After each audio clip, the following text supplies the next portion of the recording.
Hello and अस्सलाम वालेकुम everyone. मैं हूं जाहिदुर रहमान और आप देख रहे हैं अपना YouTube channel physics math with Zahidur Rahman. ये स्टूडेंट्स, आज की इस वीडियो में हम chapter number 14 second year physics के आर्टिकल को स्टडी कर रहे हैं। आर्टिकल का नाम है सिंपल हार्मोनिक मोशन। आज की इस वीडियो में हम सिंपल हार्मोनिक मोशन के लिए इंस्टेंटेनियस डिस्प्लेसमेंट, इंस्टेंटेनियस वेलोसिटी और इंस्टेंटेनियस एक्सेलरेशन के लिए फार्मूले डिराइव करेंगे। डियर स्टूडेंट्स, इस टॉपिक के लिए हमारे पास एक्सरसाइज में एक क्वेश्चन है, लॉन्ग क्वेश्चन 14.2। क्वेश्चन की स्टेटमेंट कुछ यूं है कि show that the motion of a projection of a particle moving around a circle with constant speed is simple harmonic motion and derive a relation for its instantaneous velocity. तो बच्चों, हमें यह साबित करना है कि एक पार्टिकल है जो एक सर्कल में मूव कर रहा है और उस पार्टिकल का जो प्रोजेक्शन होगा, जो डायमीटर ऑफ सर्कल के क्रॉस मूव करेगा, उस प्रोजेक्शन की मोशन सिंपल हार्मोनिक मोशन होगी। और हमें उस मोशन को सिंपल हार्मोनिक मोशन प्रूव करने के साथ-साथ उसकी इंस्टेंटेनियस वेलोसिटी का फार्मूला भी डिराइव करना पड़ेगा। तो आइए बच्चों, स्टार्ट करते हैं। तो फर्स्ट ऑफ ऑल आपको फर्ज करना होगा कि आपके पास एक पार्टिकल है जो किसी सर्कल में मूव कर रहा है। लेट्स सपोज इनिशियली आपके पास एक पार्टिकल इस सर्कल के अंदर इस जगह पे मौजूद है। ये मैंने जो रेड से शो किया है। इस वक्त पार्टिकल अपनी इब्तदाई पोजीशन लेट्स सपोज P1 पर मौजूद है और यहाँ से ये सर्कल का डायमीटर अगर शो करना चाहें तो ये डायमीटर लेट्स सपोज AB है। तो इस ए बी डायमीटर के ऊपर P1 पोजीशन के ऊपर एक पार्टिकल P मौजूद है लेट्स सपोज। तो ये पार्टिकल इस सर्कल के अंदर मूव करता है जिसके रेडियस को अगर हम रिप्रेजेंट करें तो वो रेडियस x नॉट होगा और इस सर्कल का सेंटर इस सेंट्रल पॉइंट O के ऊपर लेट्स सपोज बन रहा है। फर्ज करते हैं एक टाइम t के बाद ये जो पार्टिकल है वो P1 पोजीशन से मूव करता हुआ इस सेकंड पोजीशन P के ऊपर पहुंच जाता है। तो इस पॉइंट का नाम भी हम P रख देते हैं।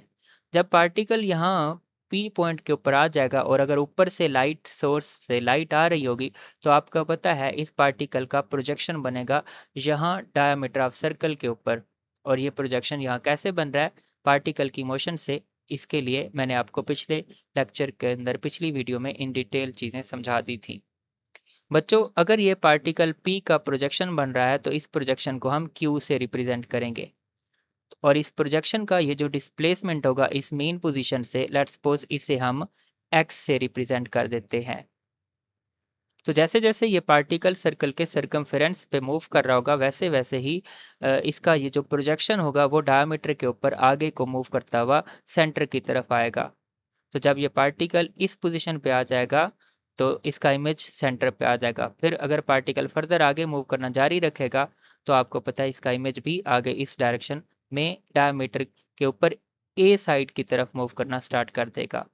तो आपको पता है इस तरह जैसे पार्टिकल सर्कल में मूव करता रहेगा उसका प्रोजेक्शन इस डायमीटर ए बी के ऊपर अपनी वाइब्रेटरी मोशन परफॉर्म करेगा।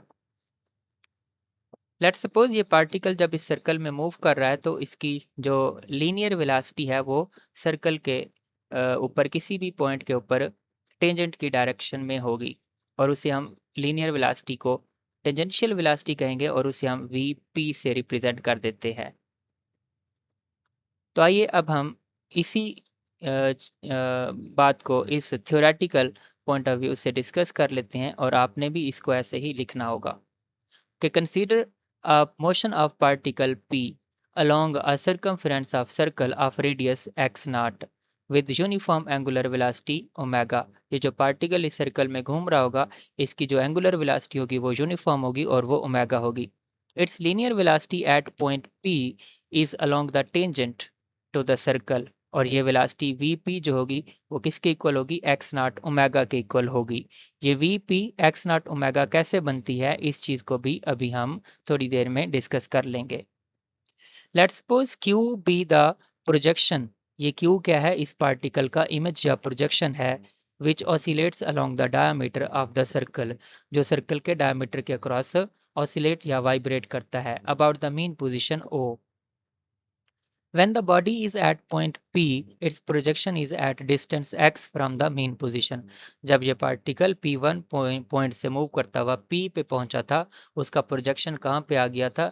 n उसके नीचे सर्कल के डायमीटर के ऊपर था और वहां पे हमने उसे नाम Q का दे दिया।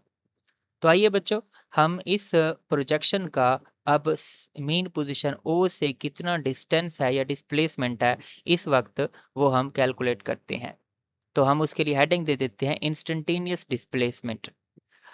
If A is the initial position of the particle P, अगर पार्टिकल P जो है वो इनिशियली पोजीशन A पे मौजूद है, यानी कि अगर हम इस डायमीटर को A, इस साइड को A का नाम दे देते हैं और दूसरी साइड को अगर हम B का नाम दें, तो पार्टिकल इनिशियली A पॉइंट पे या P1 पोजीशन पर मौजूद है। Then the angle which radius OP, ये जो सर्कल का रेडियस है O से लेकर P, ये वाली लाइन, शुरू में जब पार्टिकल P1 पोजीशन पे होगा तो ये इसका रेडियस होगा O से A वाला, लेकिन अब पार्टिकल जब P पोजीशन पे चला गया तो अब उसका सर्कल का रेडियस हम उसकी पोजीशन के हवाले से कहेंगे तो वो OP होगा। अब ये जो इनिशियल और फाइनल पोजीशन के दरमियान एक एंगल बनता है, पार्टिकल की इनिशियल और फाइनल पोजीशन के दरमियान सर्कल के सेंटर के ऊपर जो एंगल बनता है, दैट एंगल इज थीटा, और थीटा को हम ओमेगा टी बोलते हैं। विद ओ क्यू, ये जो ओ पी लाइन है वो ओ क्यू के साथ यहाँ पे जो एंगल बना रही है वो एंगल है थीटा, जैसा कि इस फिगर में दिखाया गया है। तो आप इस फिगर में से एक ट्रायंगल कंसीडर करेंगे, right triangle P O Q. ये राइट ट्रायंगल, यहाँ पे ये पॉइंट P, ये सेंट्रल पॉइंट O, और जहाँ पे इमेज मौजूद है वो पॉइंट Q। अगर यहाँ पे आप कॉस ऑफ एंगल थीटा को कैलकुलेट कीजिए तो आपको पता है कॉस या कोसाइन ऑफ एंगल थीटा किसके इक्वल होता है? ये इक्वल होता है बेस ओवर हाइपोटेनियस के। तो बच्चों, इस ट्रायंगल के अंदर बेस क्या है? आप ट्रायंगल POQ को देखो तो वहाँ बेस है O से Q, और हाइपोटेनियस क्या है? वो है O से P। तो बच्चों, आपने O से Q को इंस्टेंटेनियस डिस्प्लेसमेंट x से रिप्रेजेंट किया हुआ है और O से P को रेडियस ऑफ सर्कल x0 से रिप्रेजेंट किया हुआ है। तो यहाँ से अगर आप x निकालना चाहें तो x किसके इक्वल हो जाएगा? x will be equal to x0 cos of angle theta. लेकिन आपको पता है आप इसी थीटा को क्या कह सकते हैं? आप इस थीटा को बोलेंगे ओमेगा टी। तो फिर आप इंस्टेंटेनियस डिस्प्लेसमेंट x जो होगा उसे क्या लिख सकते हैं कि x is equal to x0 cos of theta की जगह पे आप ओमेगा टी लिख लें। तो ये आपके पास एक इक्वेशन आ जाती है जो आपके इस प्रोजेक्शन ऑफ पार्टिकल के इंस्टेंटेनियस डिस्प्लेसमेंट को क्या कर रही है? रिप्रेजेंट कर रही है। तो ये दोनों इक्वेशंस सिमिलर हैं, ये दोनों इक्वेशन एक ही बात बता रही हैं, और ये इक्वेशन क्या कहती है? This equation gives the instantaneous displacement of projection Q which is executing a simple harmonic motion।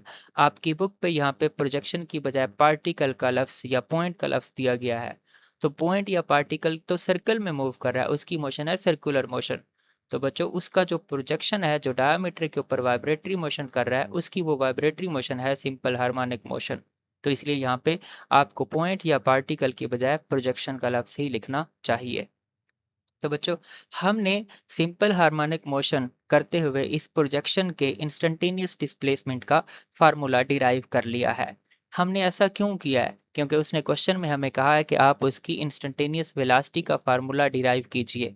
तो बच्चों, आपको पता है वेलोसिटी डिस्प्लेसमेंट से ही निकलती है, तो इसलिए हमने डिस्प्लेसमेंट को कैलकुलेट कर लिया है। अब इसी डिस्प्लेसमेंट से हम क्या करेंगे? वेलोसिटी को डिफाइन करेंगे। तो आइए आगे बढ़ते हैं। तो मैंने हेडिंग दे ली है आपके सामने इंस्टेंटेनियस वेलोसिटी v को। अब हम स्टडी करते हैं। तो आप वही कंसीडर कीजिए, आपके पास consider in the figure as shown below the line PR। यहाँ पे कंसीडर आपको लिखना चाहिए consider in the figure as shown before. यहाँ शुरू में कंसीडरिंग लिखा हुआ है, चलें इस तरह भी ये ठीक ही बनता है। कंसीडरिंग एज शोन बिफोर, सामने जैसा कि दिखाया गया है उसको कंसीडर करते हुए द लाइन PR जो है, अब आपको लाइन PR यहाँ फिगर में नज़र आ रही होगी, ये वाली लाइन जो डॉटेड लाइन है, ये वाली जिसको आप मैंने क्या कर दिया है? रेड कर दिया है। इसको हम वापस मिटा देते हैं, इरेज़ कर देते हैं ताकि उसी तरह आपको रेड लाइन में ही ये क्या आता रहे, डॉटेड लाइन में ही नज़र आता रहे। तो ये ज़्यादा बेहतर होगा, क्लियरली आपको नज़र आएगा। तो द लाइन PR ये क्या है? It is the horizontal component of velocity VP of the particle and it is parallel to the diameter AB of the circle। क्या कह रहा है वो? आपको पता है जब पार्टिकल यहाँ पॉइंट इस सर्कल के इस पॉइंट पे मौजूद था, तो चलें अब इसको हम A का नाम दे देते हैं आपकी बुक के मुताबिक, और डायमीटर की दूसरी साइड को हम B का नाम दे देते हैं। यहाँ पे ये साइड B है। अच्छा जी, जब पार्टिकल इस पॉइंट ए से होता हुआ या पोजीशन P1, हमने इसकी पोजीशन को P1 का नाम दिया था, यहाँ से मूव करता हुआ जब इस अपनी पोजीशन P पे पहुंचेगा T वक्त के बाद, तो यहाँ पे ये पार्टिकल आ चुका होगा। अब इसकी सर्कल के अंदर चूंकि ये मूव कर रहा है, तो इसकी दो तरह की इसके पास वेलोसिटीज होंगी, एक होगी एंगुलर वेलोसिटी और एक होगी लीनियर वेलोसिटी, जो कि टेंजेंट की शक्ल में होगी। इसकी जो लीनियर वेलोसिटी इस टेंजेंट ये ब्लू लाइन की शक्ल में की डायरेक्शन में होगी, जिसे हम VP बोल देंगे। अगर इस VP वेलोसिटी को आप देखो, तो इसके आप दो कंपोनेंट्स ड्रा कर सकते हो। इसका एक कंपोनेंट ये होगा जिसे हम VP का x कंपोनेंट बोलेंगे, VP अलोंग x एक्सिस, और इसका एक कंपोनेंट होगा VP अलोंग y एक्सिस। तो इसका जो x कंपोनेंट बनता है इस पार्टिकल की जो लीनियर वेलोसिटी VP थी, उसका जो x कंपोनेंट बनेगा वो जो इस डायरेक्शन में है, वो क्या है? वो दरअसल इस OQ लाइन के साथ पैरेलल है। तो अब प्रोजेक्शन भी यहाँ से Q से O की तरफ आ रहा होगा जब आपका पार्टिकल यहाँ इस पॉइंट P से आगे बढ़ रहा होगा। तो इस वक़्त जो पार्टिकल की वेलोसिटी VP है, इसी पार्टिकल का जो की वेलोसिटी का जो x कंपोनेंट होगा, वही होगी वेलोसिटी किसकी? इस प्रोजेक्शन की। सो प्रोजेक्शन की जो इंस्टेंटेनियस वेलोसिटी V होगी, वो उस पार्टिकल की सर्कुलर वेलोसिटी में से जो उसकी लीनियर वेलोसिटी है उसका x कंपोनेंट बनेगी। तो इसलिए उसने लिखा है जो the horizontal component of velocity VP है of the particle which is parallel to the diameter AB of the circle, ये होगी वेलोसिटी किसकी? प्रोजेक्शन की। देयरफॉर इसीलिए as Q vibrates horizontally, so instantaneous velocity of the projection Q is a horizontal component of VP। यही बातें जो मैंने आपको पहले समझा दी हैं फिगर से, वही थ्योरी में भी लिख दी हैं। तो अब आपको एक ट्रायंगल कंसीडर करनी होगी। कौन सी? Right triangle, right triangle TPR। ये पॉइंट T हम रख देते हैं इसका नाम, और ये पॉइंट जहाँ पे पार्टिकल मौजूद है इस पॉइंट का नाम है P, और यहाँ पे इसके सामने ये पॉइंट इसे हम R कह देते हैं। तो इस ट्रायंगल को अगर आप गौर से देखो, तो आपको क्या पता चल रहा है? आपको ये पता चलेगा कि हमारे पार्टिकल की जो प्रोजेक्शन की जो वेलोसिटी है V, वो क्या बनती है? वो बनती है VP का x कंपोनेंट। तो बच्चों हम लिखेंगे कि ये प्रोजेक्शन की वेलोसिटी V किसके इक्वल बनेगी? ये VP वैसे लिख देता हूँ, और x कंपोनेंट के लिए हम क्या लाते हैं? कॉज ऑफ एंगल थीटा लाते हैं। लेकिन यहाँ पे बच्चों इस ट्रायंगल TPR में जो एंगल है x एक्सिस के साथ, वो थीटा नहीं बल्कि 90 डिग्री माइनस थीटा है। कैसे? देखिए इस एंगल की बात हो रही है, इस वाले एंगल की। आपको पता है अगर ये ट्रायंगल ये POQ को देखें अगर इन ट्रायंगल POQ देखें, तो यहाँ पे ये जो एंगल बनता है ये बनता है थीटा। अब ज्योमेट्री के मुताबिक अगर ये एंगल थीटा है, तो यहाँ P के ऊपर ये जो एंगल बन रहा है ये भी क्या होगा? थीटा होगा। और अब आपको पता है कि एक सर्कल के जो रेडियस होता है, रेडियस और उसके टेंजेंट के दरमियान एंगल हमेशा 90 डिग्री होता है। तो फिर ये जो VP वेलोसिटी थी जो ब्लू एरो से रिप्रेजेंट की गई है, वो तो टेंजेंट की डायरेक्शन में है। फिर उसके और रेडियस ऑफ सर्कल के दरमियान ये जो एंगल होगा टोटल, ये 90 डिग्री एंगल बनेगा। तो फिर ये नीचे वाला एंगल तो अगर सिर्फ थीटा कहा जाए, ये वाला एंगल, ये वाला, तो फिर ऊपर ज़ाहिर-सी बात है 90 माइनस थीटा ही एंगल बच जाएगा। सो जो हमारी राइट ट्रायंगल TPR है, उसमें ये जो एंगल बन रहा है P पॉइंट के ऊपर, ये 90 माइनस थीटा होगा। तो इस एंगल को आपने क्या करना है, कंसीडर करना है, इसीलिए मैंने वहाँ पे क्या यूज़ किया है जी, एंगल थीटा की बजाय एंगल 90 माइनस थीटा लिया है। तो आपने इन चीज़ों को क्या करना है, गौर से समझना है, इनको देखते हुए कन्फ्यूज़ नहीं रहना, कन्फ्यूज़ नहीं होना बिल्कुल भी। जी, तो बच्चों ये मैं थोड़ा-सा फ़िगर को रीअरेंज कर दूँ ताकि आपको चीज़ों को देखने के लिए किसी किस्म की परेशानी ना हो। आप चीज़ों को स्मूथली और क्लियरली देखते और समझते रहें। जी हाँ, तो अब आप ट्रिग्नोमेट्री के कुछ असूलों को भी जानते हैं, कुछ फ़ॉर्मूले वग़ैरह भी आपको आई एम श्योर के पता होंगे, समझ भी होंगे। तो आइए हम ट्रिग्नोमेट्री का यहाँ पे एक असूल यूज़ करेंगे, जिसके मुताबिक हम इस फ़ॉर्मूले को थोड़ा-सा चेंज करके लिखने वाले हैं। कैसे? ज़रा ध्यान से देखिएगा। ये जो cos 90 माइनस थीटा है, ये sin थीटा के इक्वल बन जाएगा बाय ट्रिग्नोमेट्री फार्मूला। तो हम v is equal to VP cos की बजाय sin ऑफ एंगल इसके साथ थीटा ही लिखा जाएगा। बच्चों क्यों? क्योंकि ये जो cos ऑफ 90 माइनस थीटा है, ये ओपन होगा तो ये sin ऑफ एंगल थीटा के इक्वल आ जाएगा। सो इसलिए हमने ऊपर वाली इक्वेशन को क्या लिखा कि instantaneous velocity v is equal to है VP sin of angle theta. तो बच्चों वीपी क्या है? मैंने आपको बताया वीपी जो है लीनियर वेलोसिटी है इस पार्टिकल की जो सर्कल में क्या कर रहा है, मूव कर रहा है। अब लीनियर वेलोसिटी और एंगुलर वेलोसिटी के दरमियान फार्मूला या ताल्लुक कुछ यूं है कि v is equal to r omega होती है। आर उस सर्कल का रेडियस होता है जिसमें कोई पार्टिकल घूम रहा होता है। तो अब हमारा पार्टिकल जो है वो उससे हमने p से रिप्रेजेंट किया हुआ है, तो ये वेलोसिटी ऑफ पार्टिकल p है, तो इसलिए इसे vp से रिप्रेजेंट कर दें अगर, तो फिर ये vp किसके इक्वल हो जाएगी, r ओमेगा। अब देखो बच्चों r रेडियस, हमारे पास radius of circle x naught हमने कहा हुआ है, तो ये vp क्या बन जाएगी, x नॉट ओमेगा बन जाएगी। और ये भी हम जानते हैं कि हम थीटा को क्या बोलते हैं, थीटा इक्वल होता है ओमेगा टी के। तो फिर ये जो ऊपर हमारी इक्वेशन आई हुई है कि velocity, instantaneous velocity of the particle p is v which is equal to vp sin theta, तो वहाँ पे v इक्वल क्या हो जाएगी, अब vp की जगह पे हम x नॉट ओमेगा लिख लेंगे और आगे आ जाएगा साइन, और थीटा की जगह पे हम ओमेगा t लिख लेंगे।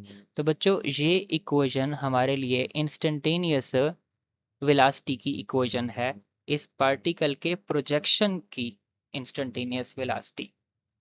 अगर हम इस इक्वेशन को कुछ इस तरह से लिख सकते हैं, तो ऊपर दी हुई इक्वेशन जो हमारे पास v is equal to v p sine theta है, उसको भी हम इसी तरह लिख सकते हैं। कैसे, जरा ध्यान से, उसमें अगर वेलोसिटी v लिखी जाए, vp की जगह पे x नॉट ओमेगा, और साइन ऑफ एंगल थीटा को वैसे रहने दिया जाए, ओमेगा टी से रिप्लेस ना करें, तो ये इक्वेशन कुछ यूं बन जाएगी। तो ये दोनों इक्वेशंस आपके इस पार्टिकल के प्रोजेक्शन की इंस्टेंटेनियस वेलोसिटी को रिप्रेजेंट कर रही हैं। दोनों का सेम ही मतलब है, दोनों सेम ही डाटा आपको प्रोवाइड कर रही हैं। बच्चों, आपको ट्रिग्नोमेट्री का एक और फार्मूला बताता चलूँ। आपने पढ़ा हुआ है कि अगर आप sine square theta plus cos of square theta लेते हैं तो ये 1 के इक्वल होता है। तो यहाँ से अगर आप साइन स्क्वायर थीटा को अलग करते हैं तो वो बनता है 1 माइनस कोसाइन स्क्वायर थीटा के इक्वल। तो यहाँ से साइन ऑफ एंगल थीटा फिर क्या बनेगा, 1 माइनस कॉस स्क्वायर थीटा, इस सारे का अंडर रूट ले लेंगे। तो बच्चों ये जो cos थीटा है इसकी वैल्यू है हमारे पास कहाँ से, फ्रॉम ट्राइएंगल। अब ये जो नीचे वाली ट्राइएंगल है कौन सी, पी ओ क्यू ट्राइंगल जो है, इसमें जो हमारे पास कॉज ऑफ एंगल थीटा है वो बनता है बेस ओवर हाइपोटेनियस। अब इसमें बेस क्या है, ये यहाँ से यहाँ तक का जो डिस्टेंस है, ये इस ट्राइंगल की बेस है जिसे हम एक्स से रिप्रेजेंट करते हैं, और ये एक्स ओवर हाइपोटेनियस है ओ से पी। अब ये ओ से पी सर्कल का रेडियस है, उसे हम एक्स नॉट से रिप्रेजेंट करते हैं, तो ये बन जाएगा एक्स ओवर एक्स नॉट। तो कॉस थीटा की वैल्यू वहाँ पुट करेंगे तो साइन ऑफ एंगल थीटा हमारे पास क्या बन जाएगा जी, वो बन जाएगा अंडर रूट के अंदर 1 माइनस का स्क्वायर थीटा, तो ये बन जाएगा x square over x not square हो जाएगा। अगर आप एलसीएम लेना चाहें तो ये साइन थीटा बन जाएगा कुछ इस तरह से, डिनोमिनेटर में एक्स नॉट का स्क्वायर और यहाँ पे एक्स नॉट स्क्वायर माइनस क्या हो जाएगा, एक्स स्क्वायर, और ये सब कुछ अंडर रूट में आ जाएगा। तो इस तरह से आप लिख सकते हैं कि sine theta is equal to ऊपर x not square minus x square, ये अंडर रूट ऊपर वाले का अलग और नीचे वाले का अगर अंडर रूट लेंगे तो एक्स नॉट का स्क्वायर स्क्वायर रूट से कैंसिल हो जाएगा। तो ये हमारे पास साइन थीटा की वैल्यू आ जाएगी। तो फिर ये जो इक्वेशन थी कि velocity of projection is equal to v is equal to x not omega sine of theta, तो हम वहाँ पे साइन थीटा की वैल्यू पुट कर देंगे। तो ये बन जाएगी velocity v equal to x not omega, आगे साइन थीटा की जगह पे यही value x not square minus x square under root over क्या पुट कर देते हैं जी, ओवर एक्स नॉट पुट कर देते हैं। तो अब आप देख सकते हैं कि ये एक्स नॉट से एक्स नॉट क्या हो सकता है, कैंसल आउट हो सकता है। इस तरह ये एक्स नॉट इस एक्स नॉट से कैंसिल हो जाएगा। तो आप देख सकते हैं कि वेलोसिटी ऑफ प्रोजेक्शन v बन जाएगी omega under root x not square minus x square. अगली स्लाइड पे बढ़ते हैं और यही काम आगे जारी रखते हैं।